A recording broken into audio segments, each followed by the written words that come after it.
So last week I had the joy of teaching something that I just love to teach. I taught the deeper dive into Unitarian Universalist history. And it's my favorite thing to do because our UU history is so cool. It's so cool. It's filled with twists and turns and powerful people and fascinating ideas and important contributions to the world that people of our faith have made. And there's really, it's just something to be proud of when we look back at our UU history. However, there are some stories that we leave out when we talk about our history, both when we talk about UU history, when we talk about our family's history, when we talk about our community's history, our nation's history. Sometimes we don't tell the stories, the ones where we messed up, the ones where we were on the wrong side of history. These are the scary stories. But what does it benefit us to omit or leave out the scary stories? I mean, it might make us feel better about ourselves if we just tell the ones where we look really good. We get to forget the mistakes, the ugly parts. But it robs us of the chance to face those mistakes, scary though they may be, to learn and to grow. Those are the ones that actually teach us the most. Like the horror movie that I mentioned earlier, where you're yelling at the screen, "No, don't go in there," as they're opening the door. It's easy for us to see from our perspective the mistakes that these people were about to make. But if we look at these stories and examine them on a regular basis, perhaps we can recognize our own mistakes as we are about to make them, maybe before we're about to make them. As the author Catherine Aird says, if you can't be a good example, you'll just have to be a horrible warning.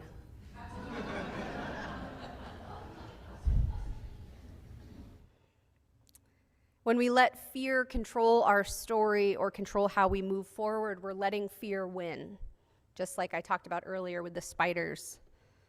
But when we look at our past, even the scary or squeamish or yucky parts, it helps us to uncover our fears and move forward with health.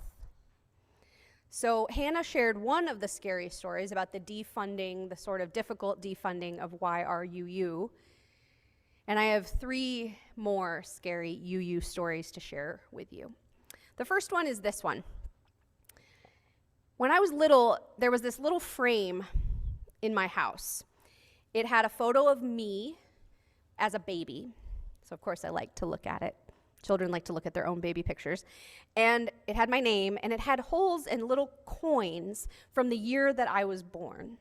So it was like a little coin collection from the year I was born. And my brother also had one with his coins. But mine, I was born in 1981. Mine had an extra coin. It was the Susan B. Anthony dollar. It's no longer in circulation. It was only minted for a few years. And I remember feeling proud that one of those coins from the year of my birth featured a woman. And then I learned about her well-known efforts to help women have the right to vote, among other rights. And then I became a Unitarian Universalist in college, and I learned with pride that Susan B. Anthony was a Unitarian, this incredible suffragist who did so much for women's rights. But what I didn't learn, either in school or in my UU history class, was that Susan B. Anthony was only concerned for the suffrage of white women. The question of whether Black or Latina or Asian or Native American women were given the same rights did not concern her or her partner, Elizabeth Cady Stanton. Susan B. Anthony famously said that, quote, she would rather cut off her right arm than demand the vote for the Negro before the woman. Her unwillingness to strive for her sisters of color, because as if we could separate out women from people of color, there are women who are people of color. Her unwillingness to strive for those women was one of the reasons that the suffrage movement split, with people like Frances Ellen Watkins Harper, who was a Black Unitarian writer and speaker, left her on the other side of the divide from Susan B. Anthony. And if you remember your constitutional history, The passage of the 15th Amendment allowed black men the right to vote prior to the 19th Amendment, which allowed women the right to vote. And so after the 15th Amendment's passage, Susan B. Anthony and Elizabeth Cady Stanton decided to go down to the South, continuing their fight for women's suffrage, and they pandered to white men by saying that giving white women the right to vote would help dilute or drown out the black vote. But of course, white men didn't need that. They were simply denying black men the right to vote through other means, including poll tests and lynching. Now, it breaks my heart to learn the fuller, scarier history of these women whose work I value. Their work is still important, but they lacked the complexity, the nuance that today we would call intersectionality. We're currently living in a political landscape shaped in part by white women like Susan B. Anthony. Women as a voting bloc tend to lean left, but when that demographic is broken down by race, it turns out that 55% of white women voted for the Republican candidate in the last election. By remembering these stories, we remember both the power of women's rights, including electoral rights, which are important, but we also remember the need for an intersectional lens, one that takes people's full identities into consideration. How might I be fighting for a justice that's actually in a silo? How might I broaden the power of justice making to include more people? And how can I do better than my ancestors? So now for the next story. We fast forward a little bit in history to the turn of the 20th century.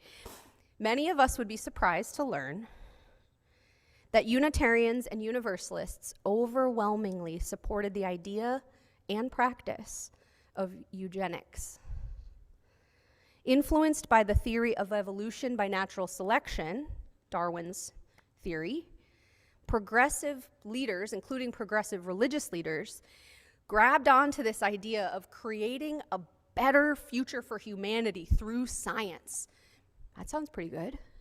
But it turns out that eugenics was a scientific veneer over what we would now call racism, classism, and ableism. The goal was to create a healthier race of people by preventing certain people from reproducing, people who did not fit a white, upper-class, educated, Protestant, able-bodied ideal. This quote comes from the UUA's class on our history. Quote, "The great Unitarian activist, John Haynes Holmes, encouraged his fellow ministers in the Liberal Ministers Association of New York to perform nothing but healthy marriages for the conservation of the normal family, so that in the interest of improving society, quote, defectives did not propagate." Now, this hope for eugenics was not confined to Unitarianism or Universalism. It was widespread. But when the well-known Universalist social activist Clarence Skinner wrote in his book, The Social Implications of Universalism, he wrote, "The new enthusiasm for humanity readily pictures a time when through education, friendship, eugenics, play, worship, and work, the criminal will be no more, because the misdirection or the undevelopment of human nature will cease." That was the hope.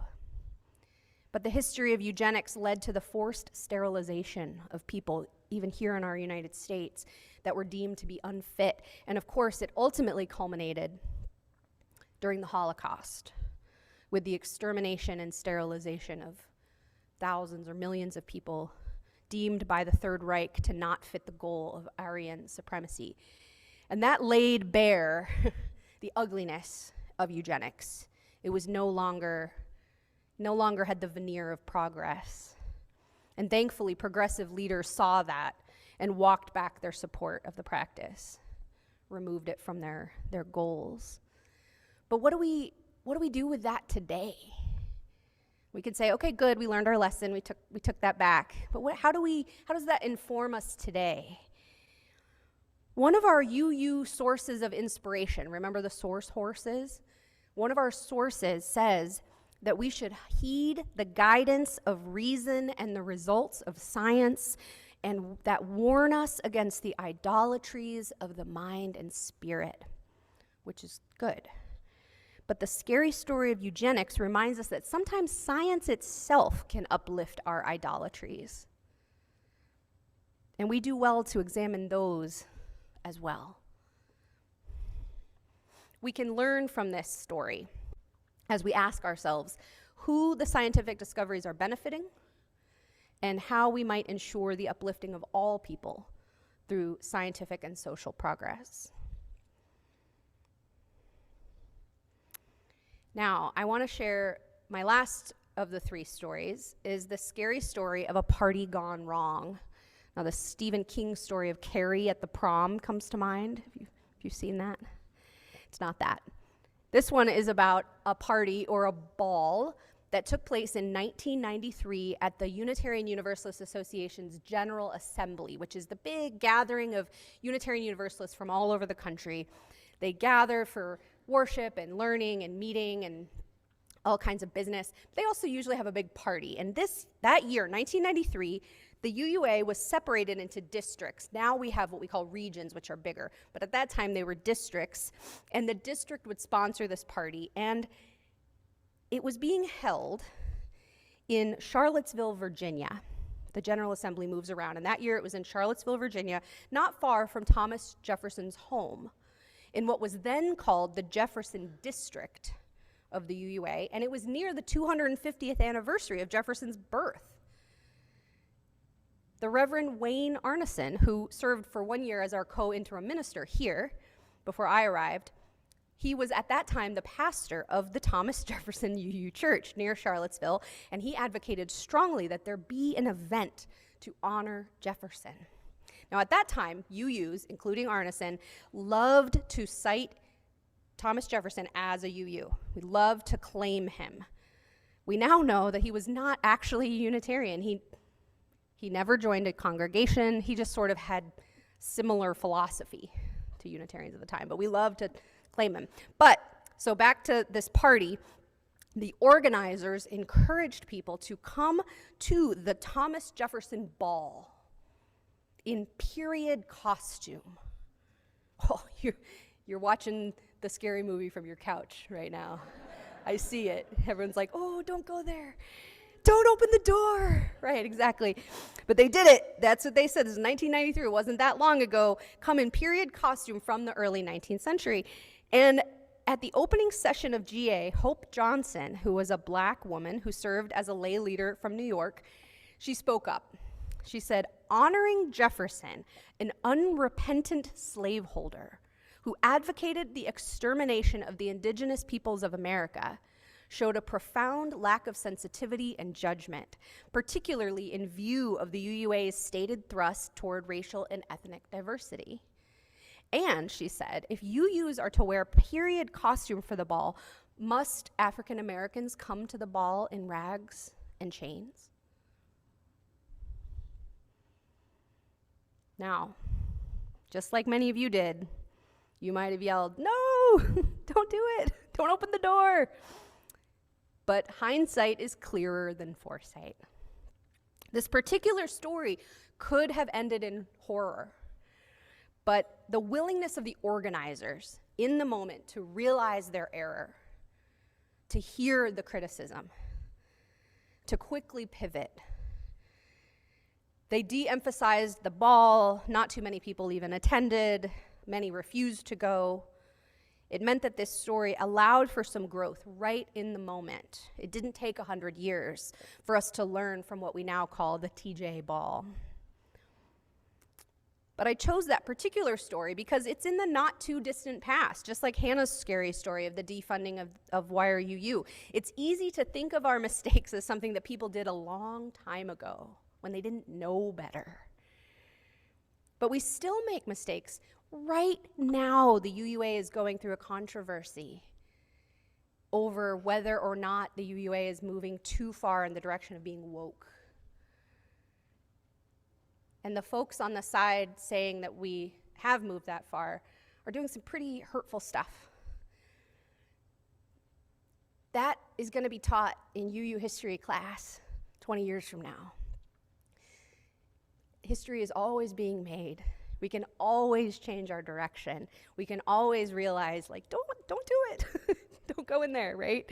Or we can undo it. We can go back. We can apologize. We can shift gears. So I wonder what other scary stories you can think of. I could have named many, many more, both from Unitarian history, from family history, from Appleton history, from United States history. I wonder if we are brave enough to shine a light on these stories, the flashlight, to face our fears so that we can move forward with courage. Amen. And may it be so.